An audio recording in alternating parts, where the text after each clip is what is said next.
Hello everybody. Today I'm going to teach you about proposal writing. This is the most important lecture of all the lectures I have posted for you on YouTube up to this point, I should say. So the first thing is you should know a little bit about some formatting rules for your proposal. Everything should be written in English, should be in an 8.5 by 11 inch sided sheets of paper. Yours is going to be electronically submitted, but if you had to print it, it should be an 8.5 by 11 single-sided sheets of paper, no dual-sided printing, with page numbers at the bottom. You should have a page margin of 1 inch on each side, and you should use 12 point or larger. But I would go with 12 point, Arial or Times New Roman font for the body of the report. Remember, captions accompanying pictures and graphs, as well as citations for references, may be single-spaced and in smaller point size. And a lot of times, those are in italics too. And if you want to get a sense of what is standard, you should look at your background research articles to see what they do. So this list is extremely important, the components of a grant proposal. The first is the title, including your names, you're the authors. The second section will be the abstract, which you will write last. Abstract is a summary of the entire proposal. You write, or a paper, you write this last. Next will be the introduction, which will contain the objective and hypothesis. The next will be the materials and methods section. Material methods and proposed analysis. Proposed analysis could be inside the materials and methods, but in the YSAP grant they want a separate section, so we have to gauge it or judge it on a project by project basis. But the proposed analysis includes statistical analysis. Then you're going to have a reference section. Then you're going to have a separate list of the materials you're going to use and how much they cost. And you're going to need to make a spreadsheet in Excel to show that. And then the appendixes if needed. The title should be concise, descriptive, and informative. You have to include the independent variable and the dependent variable. And then if you're using any type of organism or reagents, well, if you're going to use an organism, make sure you mention the genus and species. Remember, the genus and species of any organism should be italicized. And any chemical, be specific about the chemical name. Next, the introduction should discuss the entity and why you're studying it, talk about the independent variable, talk about the dependent variable, and discuss the relationship between the independent variable and dependent variable and why this relationship is important. You really need to state in your project, why is your project important? Why does the YSAP want to fund your project? Why is this relationship important? Why is your project important? How does your project affect society? Why is your project important in helping society? And then at the end, as all research papers have, your objective and your hypothesis. Stating your objective. The objective of the study is to determine, let's say, echinacea on the regeneration of planaria or the regeneration rate of planaria. So that's the kind of thing. Your objective is going to include your independent variable and your dependent variable. And then stating a hypothesis, refer to the hypothesis lecture to really learn how to write a hypothesis. But just to quickly, you could say something like this: a change in the IV will cause a change in the DV. So if echinacea's concentrations increase, the regeneration rate of planaria will go up. Or create a hypothesis, that will compare two null groups. hypothesis. So the or there would will be be no difference. null hypothesis in the the regeneration planaria receive rate of echinacea planaria between there will be no difference in the echinacea regeneration group rate and compared the to the control group. And the alternative hypothesis, hypothesis, if planaria are echinacea exposed when to echinacea is exposed then the to, regeneration of planaria will will be the regeneration greater rate will be you can greater even say a percentage. You than can commit to in the to control a group. percentage or And remember, I want you guys to do that. Use this, really have this kind of hypothesis. A hypothesis that that compares two groups. And I want you to have this kind of hypothesis. The design of a grant proposal and a science research project can be evaluated statistically. Notice how you have the independent variable and the dependent variable at the top, and then the orange intersected. The intersection between them is the relationship between them, which will generate your objective and your hypothesis. And I put this is actually on our linking class both page. A research paper the design of a grant proposal. Have the materials and methods. On the left-hand side, you see the independent variable, and the right-hand side is the grant proposal. And where they intersect is what really the relationship that will have you lead to your objective and hypothesis. On the left side is a grant proposal. Both grant proposal and science research paper have materials and methods, which is experimental design. In a science research grant paper, proposal, I want to talk about data collection and analysis, how you're going to collect your data, tables and graphs you plan to use, statistics you plan to use, and how will you interpret the data once it's collected. Whereas when you write your paper, you'll have a results section, which is your data section, and then your discussion will have these 6 main questions: the objective hypothesis, are there any experimental design errors explained, and what are the limitations of the study? Reject the hypothesis? What are they? Why what are they? And why are they important? Why is the research in this paper significant? What is the bigger picture? And then what future studies are the authors considering, and why are they considering them? What are they, and why are they important? And what is the research in this paper? Why is the research in this paper significant? What is the bigger picture? And what future studies are you considering? And why are you considering? So the purpose is to describe how the experimental protocols will be carried out. And then it should be materials and methods, so that I'm going to show you many different sides to this, because this is one of the most difficult before writing the materials and methods section. So refer to your what I background really research. want you to hone in on it will tell you how to design your experimental protocols method of creating and run some pre-trials, which most of you guys will not be able to do. So if you're unable to do this before you're funded, you do it after. It helps you streamline and modify your protocols and helps you learn how to generate workflow. In certain cases, everybody's experimental protocol will be modified. So materials and methods. So the purpose is to describe how the experimental protocols will be carried out. And this should be written later in on detail in this lecture, so it can be replicated. And I posted by it up person. on our webpage. Before writing the materials and methods, I put 4 articles. Refer to your background research. It will tell you how to design your experimental protocols. The third run some pre-trials. Says, now, I don't think you guys are going to be able to run pre-trials. So if you're unable to do this before you are funded, it comes from a science editing help group you streamline and modify your protocols and help you learn how to generate your workflow. So as soon as you finish submitting the proposal, you should start to run a couple of pre-trials of your experiment to streamline what you're going to do to modify your protocol. Because you will, all your protocols will be modified. Use the narrative approach in the materials and methods section. And you'll learn how to do not write it in a step-by-step fashion. It's a very common high school mistake. Do not write it in a step-by-step fashion. Write it in a narrative. Write a paragraph discussing how the experiment will be set up. What preparation will need to be done before the experiment can be started. Describe any pre-trials that were used to help determine the methods. If you did a pre-trial, I've had students do it too. Do pre-trials, you're able to talk about what you did and how you modified your experiments. When you do your final paper, you don't necessarily have to talk about pre-trials when you write your final paper. I think you should, once you solidified or modified your protocol, then that will be the last, and that protocol is the one that you collected all your data. That will be the last one that you will include in your paper, and you don't have to talk about the pre-trials. And then how will the entities be labeled or organized, and what items and tools will be used to structure the setup. Continuing, if the data collection method will be repeated, tell the reader how often and with what experimental groups the methods will be used. For example, the procedure will be repeated for a total of 4 trials for each amount: 0 milliliters, 50 milliliters, 30 milliliters, and 45 milliliters. Another question you should be asking yourself is, how often should I collect data? How many trials do I have to do with each group? The frequency of data collection and the number of trials. So the first thing is the variation in the entity being studied. Remember, the more data or trials you have, the more accurate the results. So it's kind of like you have to make a judgment call. I will help you make that judgment call. So the variation in the entity being studied,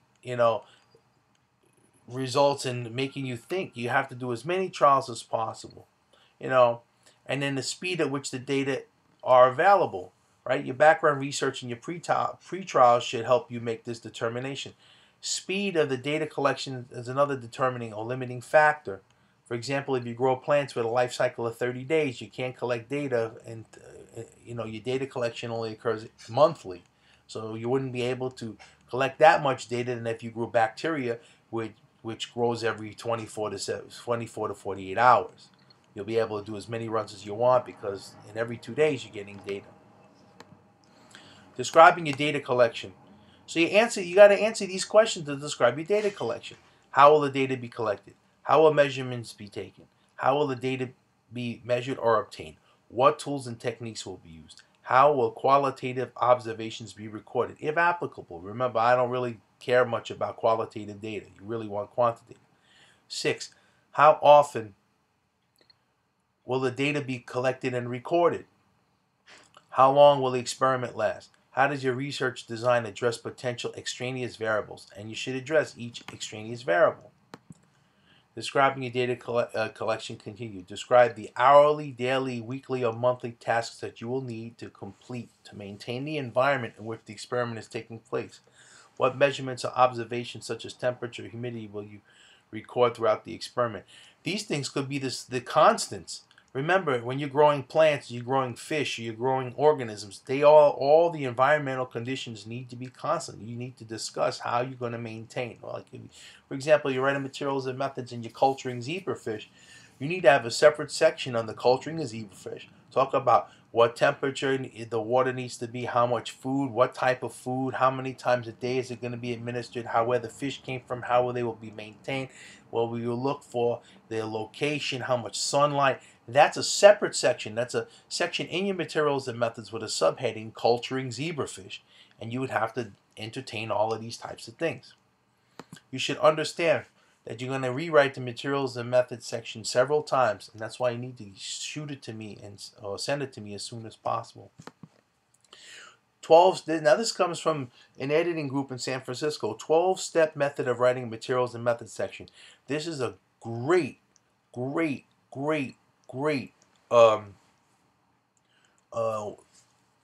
list of things you need to have. So the first thing is order your procedures chronologically, meaning you want to order the different experiment protocols, or you want to write your procedures in chronological order or by type of procedure, and then chronologically within type of procedure use subheadings where appropriate to clarify what you did. I want you guys all using subheadings. Culturing of the zebrafish, experimental design, which would talk about, let's go back to the planaria example. Culturing of planaria, a whole paragraph on that to subheading. Next subheading, cutting the planaria up, right? How you're going to cut it, with what kind of scalpel, what kind of knife, etc., etc., etc.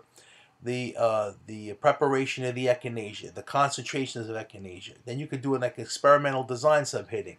How you gonna the control group versus the experimental group. How much the concentrations of echinacea that are going to be subjected to the planaria. Then you would talk about how you're going to measure the growth rate or the regeneration rate of the planaria. And then you would have a data analysis section subheaded, and you would talk about you use t-tests, z-tests, why not.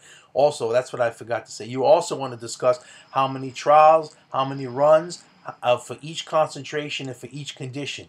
Okay? All right, so number 2, use the past tense. And the third person to describe what you did. For example, the sample was incubated at 37 degrees for 3 days. Don't not say I incubate the sample at 37 degrees for 3 days. It has to be in the past tense. And the third person. I want everything in the third person.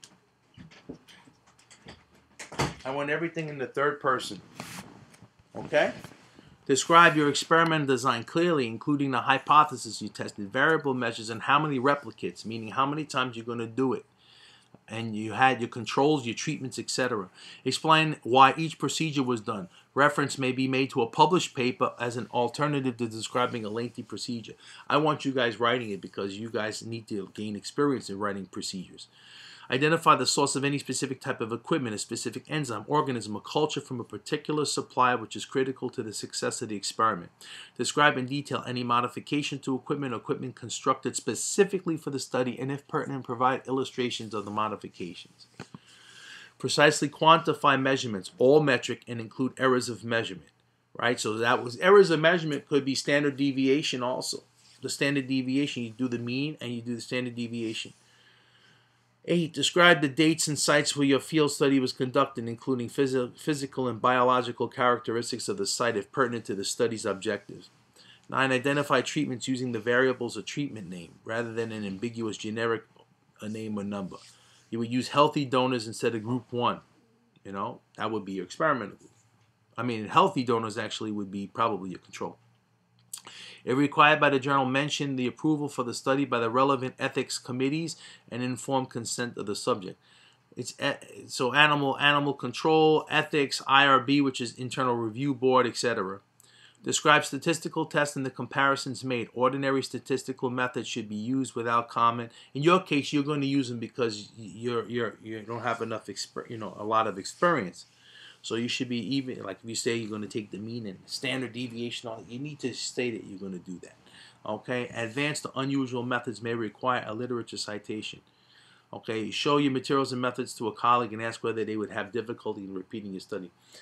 In a grant proposal, you need to be writing this materials and methods section in the present. 25 milliliters, I mean, in the future, I should say. 25 milliliters will be put in the test tube. When you finish your project and you write your paper, it all needs to be converted to the past tense. Please take heed of that. You're going to be writing this in the future. When you finish your project, you're going to convert what you wrote with all the modifications to the past tense. 25 milliliters was placed in the test tube, was incubated at 37 degrees Celsius, and then let set for 24 to 72 hours, something like that. Other points to consider when writing the materials and methods. You do not want to mix the results with procedures. That happens sometimes. Do not do that. Omit all explanatory information and background. Save it for the discussion. Do not include information that is irrelevant to the reader, such as what color ice bucket you used or which individual logged in the data. So this came from Science, Medical, and General Proofreading and Editing. It's a company in San Francisco. This is a great source. Really hones in what you need to know for the materials and methods. The next section is your proposed analysis. This section really, what I'm going to tell you for proposed analysis is really what I just told you, materials and methods. So I would just, as long as inside your materials and methods you talk about statistical analysis, data, the data tables you're going to collect, the data you're going to look at, then you can keep it inside the materials and methods. State the type of data you're going to collect, state the types of tables and graphs you're going to create. That's all within the materials and methods, right? State the types of statistical analyses you're going to perform on the data. State what you are expecting to see from the data, which will support your hypothesis, support or reject your hypothesis. The next section is going to be materials and costs. So you need to create a spreadsheet in Excel and create an invoice of all the materials you need, the cost for each item and how much of each item you need, as well as the total cost for each item, and then you need to finally tally the final cost. Make sure that cost is $500. All right, if you're having problems finding your supplies, commonly used science supply companies: Carolina Biological Supply, Ward's, Connecticut Valley for Live Organisms, Fisher, and Amazon.com. Bacteria Carolina also is very cheap for organisms, okay? The next section would be your reference section.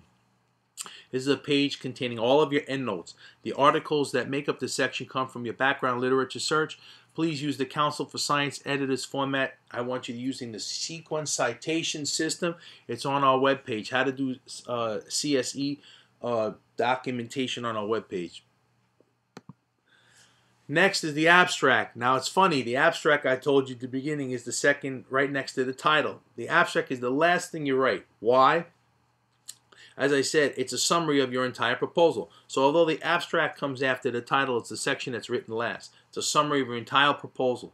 It should contain a summary of the introduction, objective, hypothesis, and a summary of the materials and methods and proposed analysis. It should be no more than 2 paragraphs. Okay? Lastly is the appendixes. They are created to place any items that are too big to fit in the context of the paper, such as large tables, and figures. That would be really like if you have a table that requires 10 pages, then I would tell you to put an appendix. But most of you guys will not need to create an appendix. Figures, right? I want them inside the body. Okay? Survey questionnaires, you could possibly put in an appendix. or safety or ethical documentation such as IRB approval and stuff, that would be in an appendix. So they are found at the end of the proposal or final paper. In the method section, be sure to refer to the reader to the documents located in the appendix if necessary. So I'm going to talk a little bit about scientific writing. Good scientific writing is concise and accurate and uses as few words as necessary. Use abbreviations only after the terms have been clearly stated first, right? So if you said Council for Science Editors and you put in parentheses CSE, then you could say CSE later on, okay? You need to use skills that you've already acquired. You have to remember paragraph organization, construction of topic sentences, and then support of those topic sentences with facts, right, that you got from your background literature, and then making sure that you cite where you got those sources from, and then proper spelling and grammar. The voice of research writing is a topic of dispute among scientists. This is new to me, but this is what I read in this book. Right? Science can be written in active voice or passive voice. In an active voice, the subject performs the action. I, we, right? In a passive voice, the emphasis is put on what was done. Who performed the action is left out. 35 milliliters was placed into a 50 milliliter Falcon Blue Top tube. Okay? And just to make a point, the use of the second person is never accepted in scientific writing. I want you guys doing it in the passive voice. All the years of experience doing research and in medicine, you always want to write in the passive voice. Do not say we or I. This is done. 25 milliliter test tube was placed in a centrifuge and spun down at 10,000 RPMs for 15 minutes. The supernatant was decanted and the pellet was resuspended with 15 microliters of Helix. Let's say I want you all in the passive voice. Here are some examples of active versus passive of the pronouns in STEM research. So I will remove the ball bearing. That's active voice, right? I removed the ball bearing. That's active voice, but it's the past tense. I will remove it is in the future. The ball bearing will be removed. That's the passive, no pronoun, future tense. That okay? For your grant proposal, you're going to be saying the ball bearing will be removed. When you finished your project and you're writing your materials and methods, then the ball bearing was removed. Past tense, okay? Never the second person of directive. You should remove the ball bearing. No good. Or remove the ball bearing. No good. Okay? So we want to do the passive voice. When we write science papers, we want to do the passive voice. No I, we, or any of that stuff. This concludes this lecture on how to write a grant proposal. If you have any questions, feel free to contact me. Thank you very much for listening. Take care.